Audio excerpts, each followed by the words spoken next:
Hey guys, I'm your host DrDenuz and you're watching GWENT News. In this week's episode we're gonna take a look at some memes, as usually because we all love memes, some predictions by Adzikov, and he's our usual, I would say even host now or guest, and then we have a marvelous cosplay of Queen Meave and some suggestions slash meme suggestion that I thought that I'm gonna add in this video. This week's host is watchflake, or if you wanna flake, who is gonna talk about his experiences with CDPR and how he became a caster.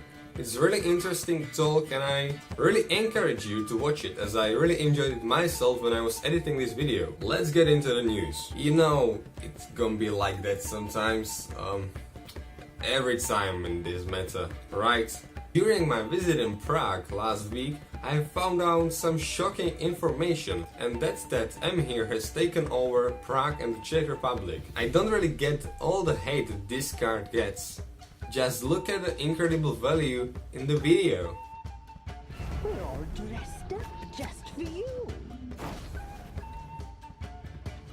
A bit of respect. You're not talking to Geralt. Some hot predictions were made by Adzikov, and man, I can tell you, that's hot. Yay, let's make the Broken Realms even more broken with an addition like this. Of course. I know it's a joke. Some people are seemingly trying to bring El Chapo in GWENT, and I wouldn't even mind it. This lady decided to flex really hard on us with her flawless Queen Meave cosplay.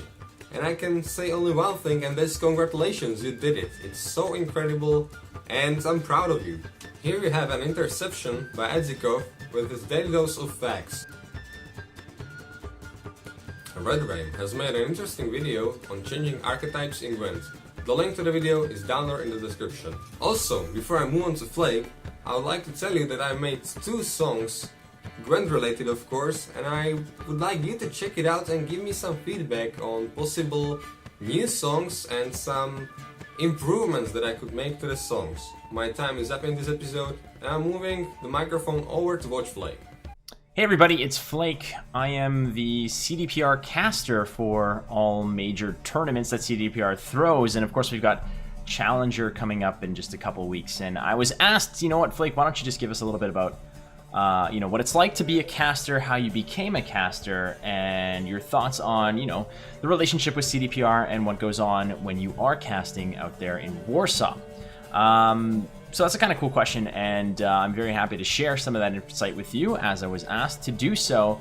I became a caster when I was asked by CDPR to fill in upon the vacancy of our favorite fake Brazilian, our good friend Mogwai, who has since moved on, and I got to work with a good friend of mine, McB. Now, how did that come to be? Well, for years and years and years, for as long as I can remember, I've always wanted to be a broadcaster and an entertainer, and that's kind of what I have been working up to do for so many years. So this all honestly goes all the way back from high school.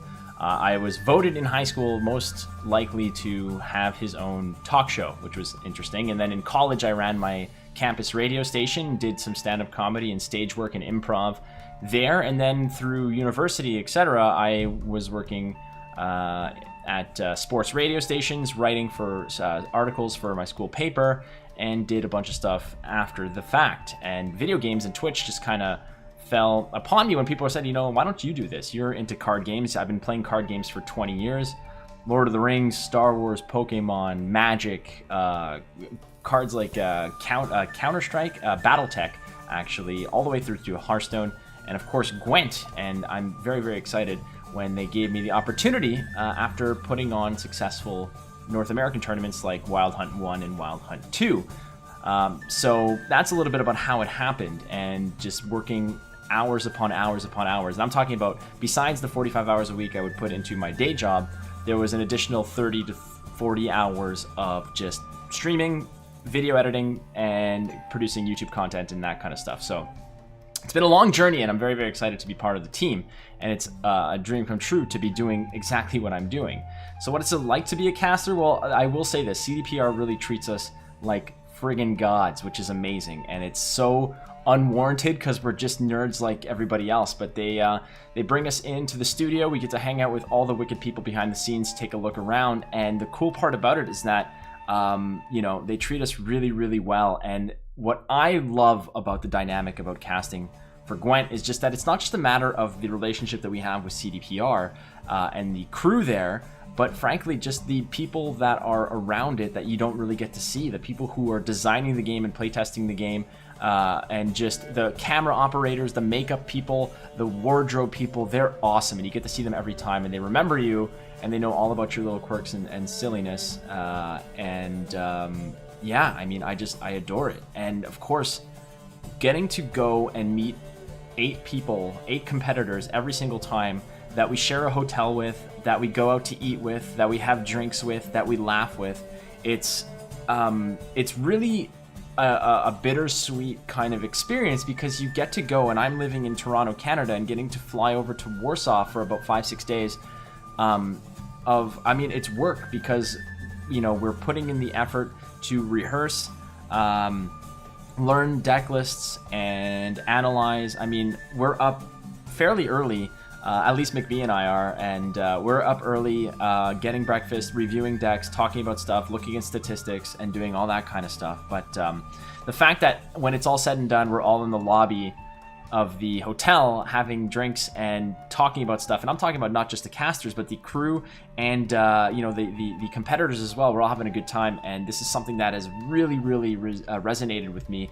moving forward. The fact that this is really an experience that goes beyond just competition, but it's actual camaraderie and it's actual family, and it's something that I'll always cherish. So I'm really excited for Challenger 5, and I hope that you are too, because there's going to be some extra layers of cool awesomeness. In fact, I didn't want to share too much of this, but there's going to be a really interesting cosplay that I'll be dropping at the draw show, so keep an eye for that. Anyway, it's been really awesome to talk to you guys, and I appreciate you guys checking out this cool Gwent news show put on by my buddy here, and I will see you very soon. Thank you so much. This was some really cool info, and with this banger, I'm going to end this episode. Thank you for watching, and stay awesome.